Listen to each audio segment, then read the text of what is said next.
12장부터 14장까지는 우리가 아주 기대하고 또 원하는 또 소망에 가지는 은사들에 대해서 말씀을 하고 있습니다. 고린도 교회는 은사가 충만한 교회로 아주 소문난 교회였습니다. 그런데 문제는 그 고린도 교인들이 예수 믿은 지도 얼마 되지 않았고 또 경륜이나 경험이 없이 은사를 받다 보니까 그 은사를 제대로 알지 못하고 제대로 알지 못하기에 제대로 활용하지 못하는 그런 문제들이 있었던 것입니다. 그래서 오늘 1절에 보면 형제들아 신령한 것에 대하여 나는 너희가 알지 못하기를 원하지 아니하노니 이중부정을 썼어요. 알지 못하기를 내가 원하지 아니한다. 그 말은 너희가 꼭 알기를 내가 원한다. 그런 뜻이죠. 그래서 바울은 자기가 먼저 은혜를 체험했고 또한 자기가 먼저 은사도 경험했고 또 받은 하나님의 계시의 말씀도 있기 때문에 그 모든 것들을 종합적으로 고려해서 내가 이 고린도 교인들에게 은사에 대해서 좀 제대로 가르쳐야겠다. 아마 그렇게 생각을 했던 것 같습니다. 그래서 이 편지를 통해서 고린도 교회 교인들에게 은사에 대해서 가르치게 됩니다. 그것이 본문 12장에서 14장까지 계속 이어지는 것을 우리는 보게 됩니다. 이 은사에 대해서는 항상 역사 이래로 두 가지 입장을 가진 사람들이 있습니다. 은사 이러면 성령 이러면 치를 떠는 사람이 있어요. 그건 신비주의라고. 신앙이 말씀을 중심으로 인격을 만들어가는 거지 맨날 환상을 보고 음성을 듣고 병을 고치고 방언을 하고 그런 거 필요 없다고. 그거 말고 오히려 기도 열심히 해서 당신의 신앙 인격이나 제대로 세우라고 그렇게 말씀하시는 분들이 계십니다. 내 말은 이성주의자죠. 성령을 아주 이렇게 알레르기 반응을 보이는 그런 사람들이 있어요. 또 반면에 어떤 사람들은 성령의 성자만 나와도 자다가 버쩍버쩍 일어나는 사람들이 있어요. 그래서 막 하늘에서 뭔가가 떨어져야 되고 막 눈이 번쩍번쩍하고 막 무슨 소리를 들어야 되고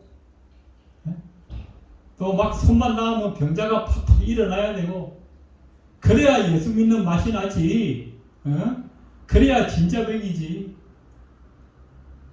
방언도 못해? 아이고 촉자구만. 예수 헛 믿었구만. 그래서 또 성령의 은사 이걸로 모든 인생의 답을 얻으려고 하는 그런 분들도 계시죠. 둘 다 너무 극단으로 지나치게 되면 문제가 생기고 그것은 성경적이지 못하다는 사실을 우리는 알 필요가 있습니다. 내 말은 이성주의도 잘못된 것이고 또 너무 성령에 민감하고 너무나 은사에 집중하다 보면 잘못된 신비주의로 빠지는 경향이 있을 수 있다는 것입니다. 그래서 오늘 1절에 말씀합니다. 형제들아 신령한 것에 대하여 나는 너희가 알지 못하기를 원치 아니한다. 그러면서 바울은 이 12장에서 이 성령의 은사에 대해서 내가 먼저 좀 알아야 할 게 있다. 기본적으로 몇 가지 이 원칙을 이 성령의 은사의 성격에 대해서 말씀을 하고 있습니다. 오늘 본문을 통해서 우리는 이 성령에 대해서, 은사에 대해서 기본적으로 알아야 할 몇 가지 원리를 오늘 바울의 편지를 통해서 깨닫게 되기를 원합니다. 자, 첫 번째로 우리가 알아야 할 것은 이 성령의 은사는 성령의 주권적인 역사로 인해서 우리에게 주어진다는 것입니다. 오늘 11절에 보시면 이 모든 일은 같은 한 성령이 행하사라고 말씀하고 있습니다. 오늘 4절에도 은사는 여러 가지나 성령은 같다라고 말씀합니다. 내가 은사를 받고 싶다고 해서 무조건 받는 것이 아니라는 것입니다. 나는 방언의 은사 받고 싶어. 나는 예언의 은사를 받고 싶어. 나는 병 고치는 은사를 받고 싶어. 그런다고 해서 첩첩 주어지는 것이 아니라 성령께서 주권적인 역사에 따라서 우리에게 주시는 것이라는 것입니다. 그 은사가 성령께서 생각하시기에, 보시기에 이 사람에게는 이런 은사가 필요하겠다. 그리고 이 은사를 잘 훈련하고 개발해서 잘 활용하면 교회와 성도를 위해서, 하나님의 영광을 위해서 잘 사용하겠구나. 그것을 주님께서 미리 아시고 그 사람에게 필요한 은사를 주신다는 것입니다. 물론 하나님은 무엇이든지 기도하라 그랬습니다. 은사도 우리가 구할 수 있습니다. 하나님 예언의 은사 주세요. 방언의 은사 주세요. 우리가 기도할 수 있어요. 14장 2절에 보면 사랑에 따라 구하라. 신령한 것을 사모하되 특별히 예언을 하려고 하라. 이런 말씀이 있기도 합니다. 그래서 우리는 기도할 수 있어요. 이런 은사를 주세요라고 기도할 수 있지만 너무 그 한 은사에만 집착하면 안 된다는 것입니다. 주시는 것은 성령의 주권적인 역사이기 때문에 내가 내 고집대로 하나님 꼭 이것 주세요, 꼭 저것 주세요 하는 것은 하나님의 그 주권을 침해하는 것이라는 거죠. 그래서 일단은 우리가 하나님 주세요라고 기도해보고 여러 번 기도했는데 하나님이 주시지 않으면 이건 하나님의 뜻이 아닌가 보다. 그러면 하나님이 내게 이미 주신 것은 다른 은사가 혹시 있지 않을까? 우리가 기도하고 말씀을 들으면서 묵상하면서 내게 이미 주어진 그 은사를 우리는 발견할 수 있도록 노력해야 한다는 것입니다. 그리고 발견되어진 그 은사를 우리가 잘 활용하는 것이 필요하다라고 말씀하고 있습니다. 내게는 그 은사가 꼭 필요한 것 같지만 하나님 보시기에 이 사람에게는 이 은사가 필요 없다 라고 생각하셔서 주시지 않는 경우도 있다는 것입니다. 그래서 우리가 먼저 알아야 할 것은 이 성령의 은사는 성령님의 주권적인 역사에 따라서 우리에게 주어지는 것이다. 그렇게 우리가 생각하시면 되겠습니다. 두 번째로 이 성령의 은사는 다양하게 주어지지만 그것은 바로 우리가 그리스도 안에서 하나인 것을 의미한다라고 말씀하고 있습니다. 오늘 3절에 보니까 그러므로 내가 너희에게 알리노니 하나님의 영으로 말하는 자는 누구든지 예수를 저주할 자라 하지 아니하고 또 성령으로 아니하고는 누구든지 예수를 주라 할 수 없느니라 라고 말씀하고 있습니다. 우리가 다른 설교 시간에 말씀드렸지만 우리가 예수를 믿게 되어지는 것은 목사가 설교를 잘하기 때문이 아닙니다. 누군가가 나에게 아주 설득력 있게 말씀을 잘 전해주었기 때문이 아니라 그 말씀이 전해질 때에 성령이 우리 마음에 역사했기 때문이라고 말씀하고 있습니다. 그래서 우리는 예수 안에서 한 몸이 되어졌다는 것입니다. 그리스도와 한 지체가 되어지는 것, 그것이 바로 우리가 예수 믿는 것의 또 다른 표현입니다. 그런데 오늘 중요한 말씀이 오늘 4절에 보니까 은사는 여러 가지나 성령은 같고, 우리가 여러 가지 다양한 은사들을 받았지만 그 은사를 우리에게 주시는 분은 한 분, 한 성령께서 우리에게 주시는 것이라는 것입니다. 그래서 우리가 체험이 다 다르죠. 우리가 받은 은혜도 다 다르죠. 우리가 받은 은사도 다 다릅니다.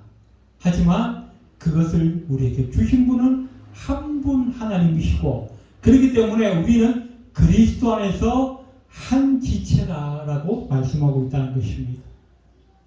5절에도 직분은 여러 가지나 주는 같으며, 우리가 이 은혜를 받습니다.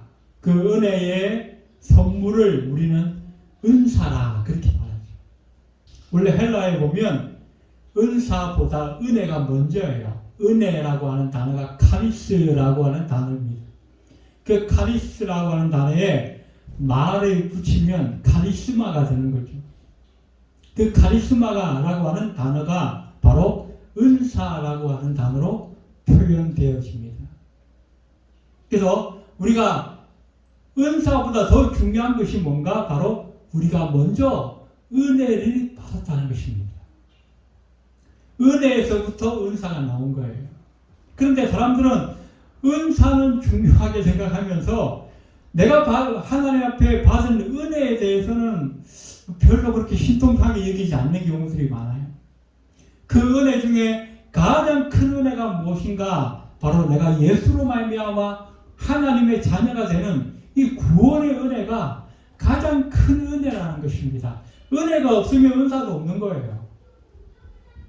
은사가 있다는 것은 내게 먼저 은혜가 주어졌다는 것을 전제로 한다는 것입니다.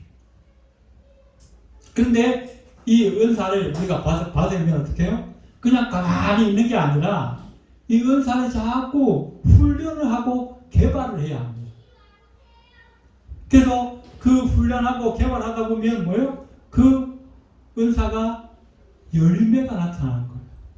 그 열매가 나타나면 어떻게 해요? 우리가 그 은사를 가지고 사역을 하게 되고, 그 사역이 반복되어지면 어떻게 해요? 그것이 우리의 직분이 되어지는 것입니다.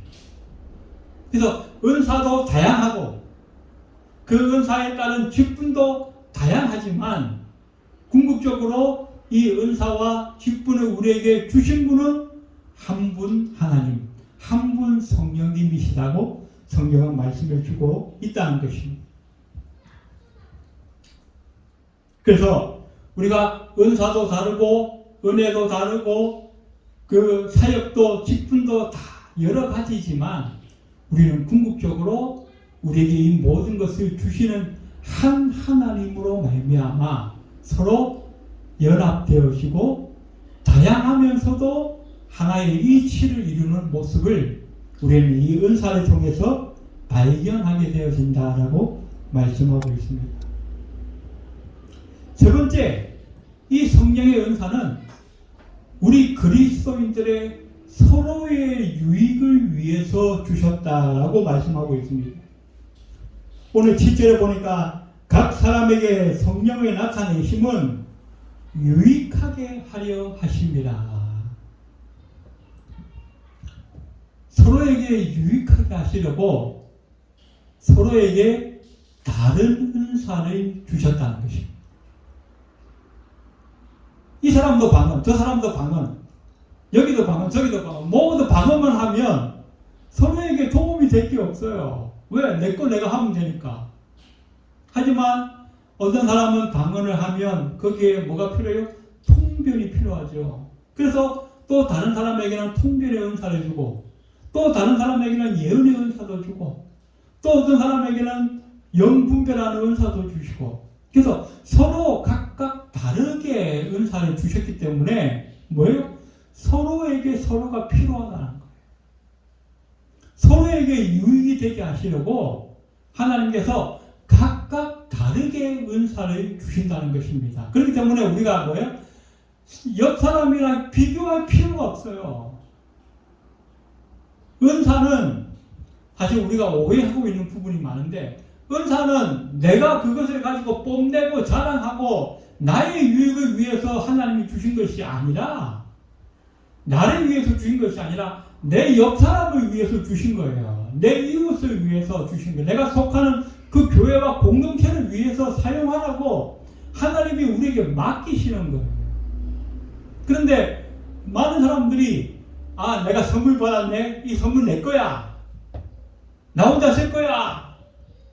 그러면서 자기만을 위해서 가지고 있다 보니까 뭐예요?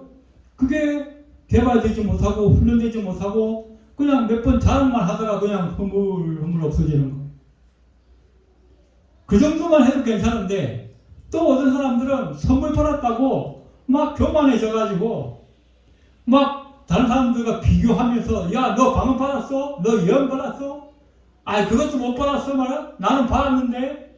그러면서 은근히 다른 사람을 무시하고, 또 어떤 사람은 그것을 가지고 남을 이용해 먹으려고 그러고, 심지어는 돈벌이 수단으로까지 사용하려고 하는 그런 잘못된 모습들이 우리 한국 교회 안에도 많이 있어왔죠. 그런 것들 때문에 뭐예요? 성령, 은사 이런 말 알레르기 반응을 일으키는 거예요. 에이, 목소리 인간들. 그럴 것 같으면 차라리 나는 안 받고 말겠어. 그렇게 되어버렸다는 거예요. 그러나 하나님이 원래 우리에게 은사를 주신 것은 뭐예요? 남을 위해서 쓰라고 주신 거예요. 우리가 작년에 출애굽기 말씀을 배웠는데, 그 출애굽기 이스라엘 백성들이 애굽을 떠나서 광야 생활 시작하자마자 제일 먼저 받은 훈련이 뭐냐면 함께 먹고 사는 훈련이에요. 자, 광야에서 농사를 지을 수 없으니까 꼼짝없이 굶어 죽겠는데 하나님이 뭘 보냈어요? 새벽마다 만나를 보냈어요. 그런데 만나를 거둘 때에 어떤 사람은 많이 거두기도 하고 어떤 사람은 조금밖에 못 거두는 사람도 있었을 거예요.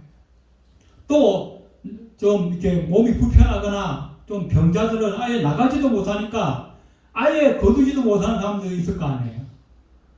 그런데 그 사람들도 있었지만 한 사람도 굶어 죽은 사람은 없어요. 그것은 뭡니까? 많이 거둔 사람이 적게 거둔 사람에게 나눠주는 거예요. 그래서 같이 먹고 살 수 있는 훈련, 같이 나누는 삶, 그것을 이스라엘 백성들이 광야의 생활 시작하자마자 제일 먼저 하나님이 훈련시키는 게 바로 그거예요. 많이 가진 사람은 나누라는 거예요. 적게 가진 사람은 좀 보탬 받으라는 거예요. 그래서 골고루 하게 하는 것, 균등하게 하시는 것, 그것이 세상을 향한 하나님의 뜻이라는 것입니다. 은사도 마찬가지입니다. 먼저 받은 사람은 없는 사람에게 나눠주라는 거예요. 돈이 많은 부자들은 가난한 사람들에게 좀 나눠주라는 거예요. 힘이 젖혀 넘치는 사람은 힘없고 약한 사람들을 좀 도와주라는 거예요.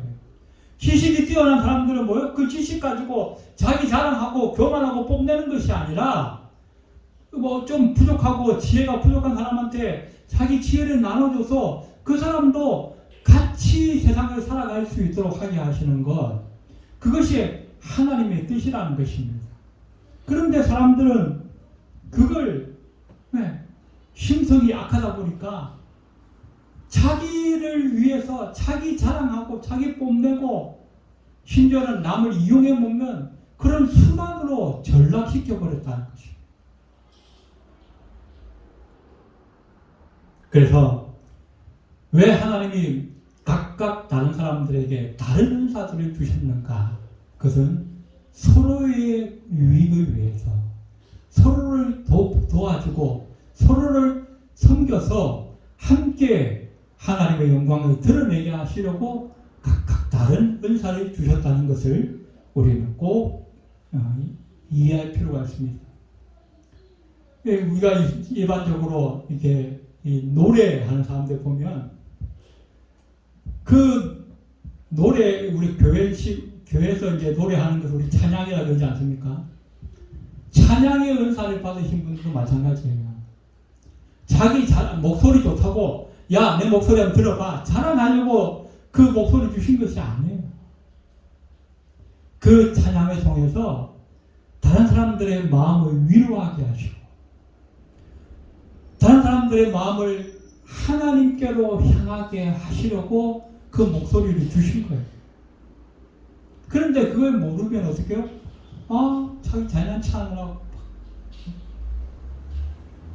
그래서 교회의 모든 은사는 다 서로의 유익을 위해서 주신 것이라는 것을 우리는 꼭 기억할 필요가 있다는 것입니다.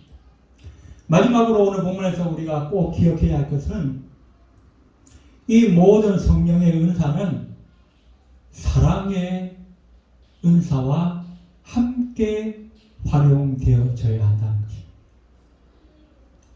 우리가 지난번에 다른 시간에 우리가 남을 구제할 때도 사랑이 필요하다라고 말씀을 드렸습니다. 구제할 때 사랑이 빠지면요, 그 사람에게 상처를 주게 됩니다. 자존심 상하고 마음 아프게 하면서 구제하는 경우들이 많이 생깁니다. 제가 예전에 학생의 시절 그때는 이제 교회에서 자주 이렇게 그 고아원이나 또 뭐 양로원이나 이런 이 기관에 방문하는 경우들이 많이 있었어요. 그래서 막 앞에서 막 이렇게 한 30분 정도 이렇게 재롱잔치를 합니다. 그리고 나서는 열심히 하는 게 뭐냐면 사진 찍는 거예요. 프레임카드 걸어놓고 우리는 이렇게 멋진 일 합니다. 이렇게 좋은 일 합니다. 힘든 그 장애자들 막 억지로 마당에 끌고 내려와가지고 억지로 모아놓고 자기들 또 맨 앞들에 서가지고 멋지게 사진 찍어서 가서 그거 자랑하듯이 전시회에서 한다고 붙여놓고 저는 처음에 한 번 가고 나서 그 다음부터 안 갔어요. 그게 과연 하나님 기뻐하시는 건가? 차라리 그것보다는 평일에 개인적으로 정말 시간 내서 찾아가서 하다못해 걸레질이라도 해주고 단심부름이라도 해주고 그게 정말 하나님이 기뻐하시는 거지. 우르르 단체로 깨끗이 가가지고 그냥 막 벌쩍벌쩍하게 그냥 한번 멋지게 요란하게 쇼 한번 하고는 그냥 사진이나 대박 찍어가지고 자랑하는 그런 거는 정말 필요 없다라고 생각이 들어졌습니다. 그 가고 나면 그 남은 사람들이 얼마나 상처받는지 모릅니다. 얼마나 아픔을 겪는지 모릅니다. 그래서 이 성령의 은사도 마찬가지입니다.